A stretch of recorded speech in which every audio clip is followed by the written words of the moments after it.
regista di Mass Express.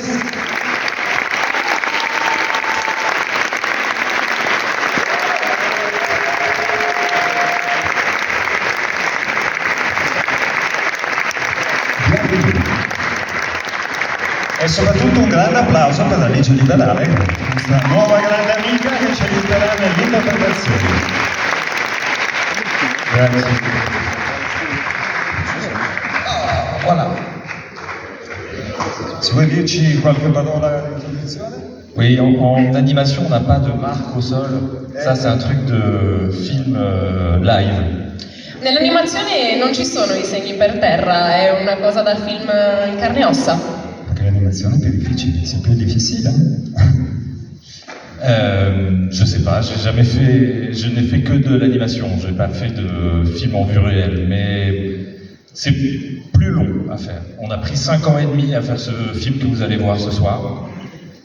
Non lo so, in realtà io non ho mai fatto film in carne ed ossa, mi sono sempre dedicato all'animazione, però è stato un processo piuttosto lungo, ci abbiamo messo 5 anni e mezzo per realizzare il film che state per vedere. Et je sais pas, quand vous pensez cinéma français, je crois pas que vous pensiez science-fiction. Quando pensate al cinema francese non credo pensiate all'animazione.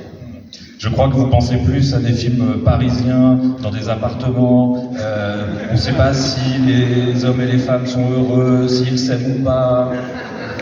Penso che pensiate piuttosto a dei film ambientati in appartamenti parigini con uomini e donne che non si sa se sono felici, se si amano, se sono contenti.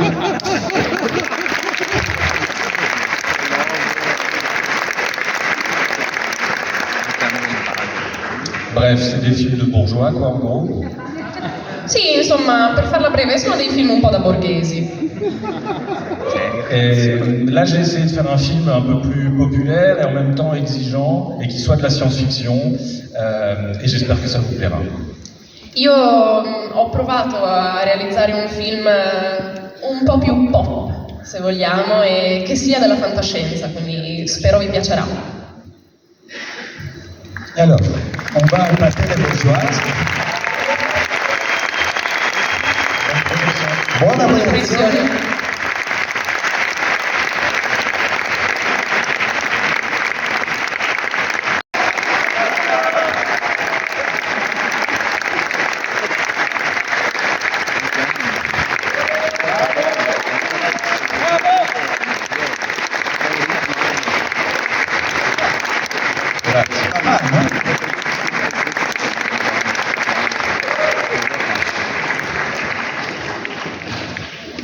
Bene, mentre aspettiamo la prima domanda io parto subito con che ci puoi dire dei valori produttivi di questo film? So che avevi già lavorato a un'azione con Last Man, una serie TV di molto e grande successo, se ci racconti un po' come siamo arrivati a fare questo film.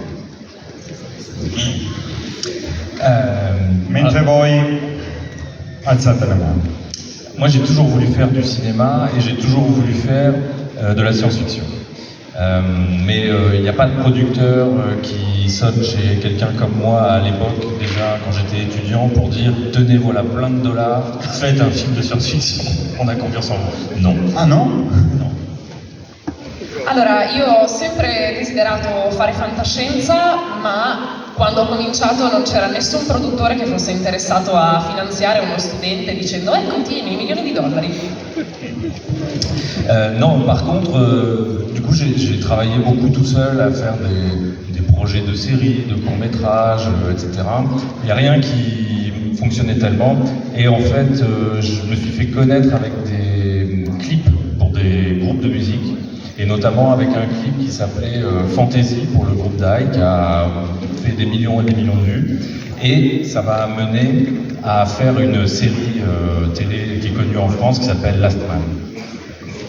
In realtà ho cominciato da solo, appunto, e ho iniziato a farmi conoscere realizzando delle clip per delle band, quella che è andata virale si chiama Fantasy, e da lì mi sono dato alla fantascienza. Et voilà, et puis en fait comme Last Man a été un succès, alors que c'était une série animée qui était pour adultes et adolescents, qui était assez violente, Et c'est un pari risqué parce qu'en France, c'est pas le type d'animation qu'on a l'habitude de faire, on pense animation pour enfants. Et ça a marché quand même, et c'est bien que Didier Crest, qui est le producteur de cette série et qui est aussi le producteur de Mars Express, nous a proposé à Laurent Sarfati, qui est scénariste avec moi sur le film, et moi donc, de qu'est-ce qu'on veut faire maintenant. Il voulait encore travailler avec nous. Donc il voulait faire la suite de Last Man, ou un long métrage de Last Man, et nous on était là, oh non, pitié, on a déjà passé beaucoup de temps sur cette série, on veut faire quelque chose de nouveau et qui soit pas une adaptation. On voulait une idée originale et un scénario original. Donc on lui a proposé ça, il nous a dit oui, et grâce au succès de Last Man, on a pu avoir les financements pour faire ce film. Last Man, la prima serie animata che ho realizzato, è stato un rischio perché si trattava di una serie animata per adulti più che per bambini. Didier Crest, il produttore, in realtà l'ha molto apprezzata, anzi voleva lavorare ad una seconda stagione, ma io ho detto assolutamente no, voglio qualcosa di nuovo, e quindi io e Laurent Sarfati abbiamo iniziato a lavorare a Mars Express.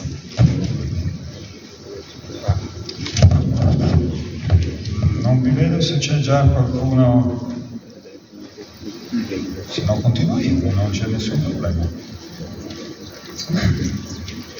Non siate timidi. Allora, nel film vediamo sicuramente due rami, due aspetti della fantascienza, no? Da un lato cyberpunk e dal lato hard science fiction.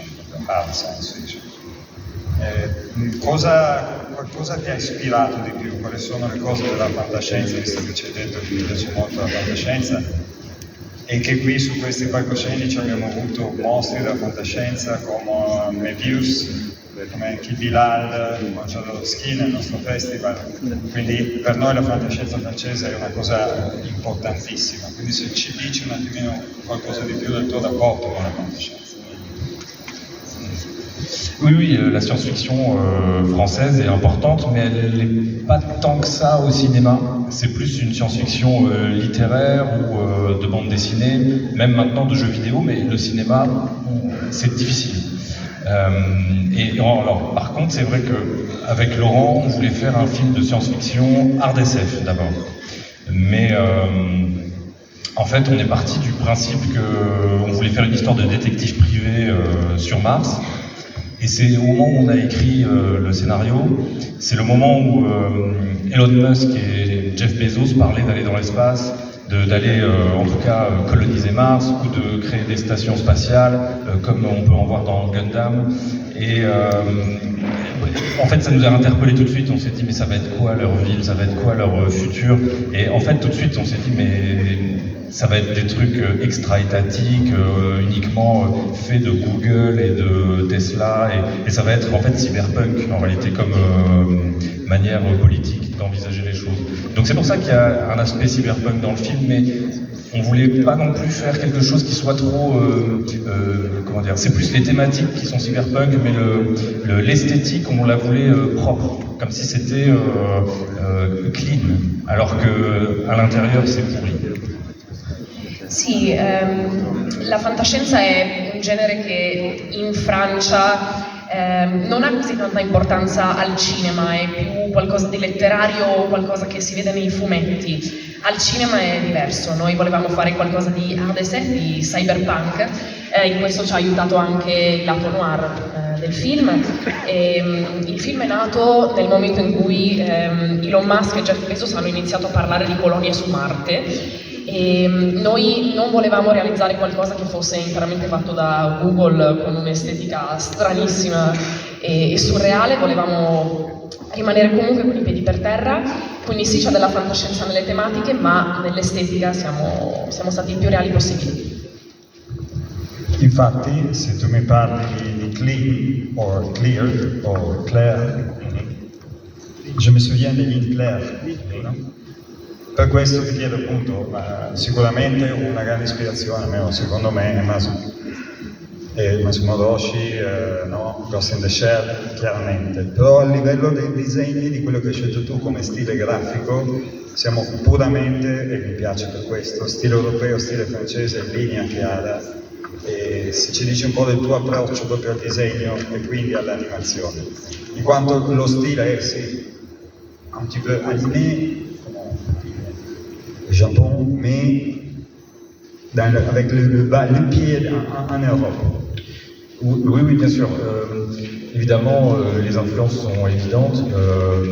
C'est vrai que pour ce qui est de la mise en scène, mais en fait, je me suis retrouvé inspiré en premier lieu, je pense, bien sûr par Moebius, ce type de dessinateur français, mais également par les dessins animés japonais influencés par Moebius.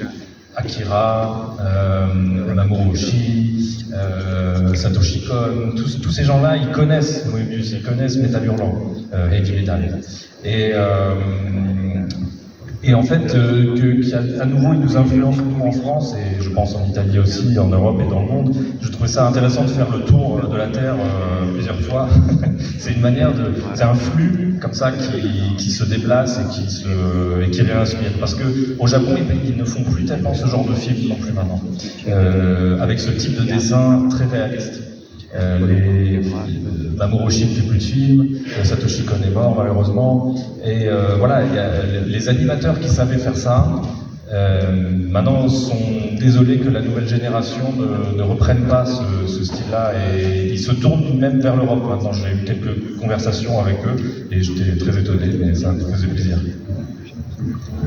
Allora, la mia prima fonte di ispirazione è stata sicuramente il disegno francese con Moebius, ma anche il Giappone con Akira, Mamoru Oshii e Satoshi Kon, tutti i contesti in cui si conosce l'heavy metal. E in Francia in realtà la fantascienza non si appoggia così tanto all'animazione, però l'influenza giapponese torna lo stesso, ci influenziamo a vicenda, e in realtà ho avuto delle conversazioni con questi realizzatori giapponesi che si dispiacciono del fatto che ormai le nuove generazioni non si dedicano più così tanto alla fantascienza, e quindi a loro volta i giapponesi si rivolgono all'Europa. E adesso, no, c'è una domanda dal pubblico, là giù.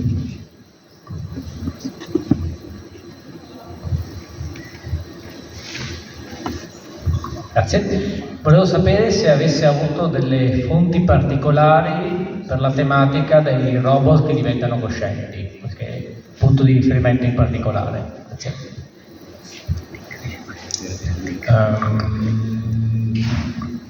Pas exactement, je crois que ça s'est décidé assez vite, cette thématique dans le film. On a très vite eu l'idée de la fin, et on a développé en fonction de cette fin qu'on aimait bien, qui était une fin qui n'était pas celle d'un conflit où les robots tueraient tous les humains comme dans Terminator ou quoi. Et ayant cette fin, on a développé le reste pour qu'il y ait une cohérence, et donc même la manière d'aborder les intelligences artificielles est venue de là. Après, bien sûr qu'on a essayé de lire un peu des articles, des choses sur l'intelligence artificielle, sur les robots, mais aussi on s'est inspiré de tous les films qu'on avait vus et tout ce qu'on avait, comme spectateur ou comme lecteur, pu voir ou lire. Et voilà, l'aspect science-fiction en termes de fiction n'a pas été tant que ça une inspiration, enfin on n'a pas d'inspiration claire. On est tellement baigné dans la SF avec Laurent qu'on a laissé ça sortir tout seul. Non proprio, in realtà la decisione di sviluppare Mars Express come lo vedete è venuta dal finale. Una delle prime idee che abbiamo avuto è stata proprio quella per il finale.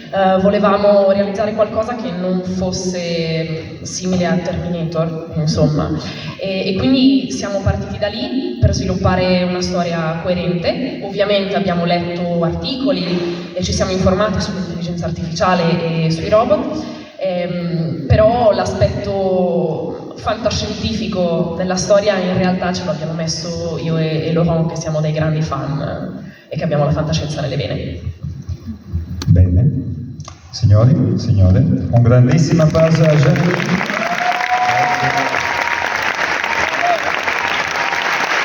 E ci vediamo con te. Grazie ancora.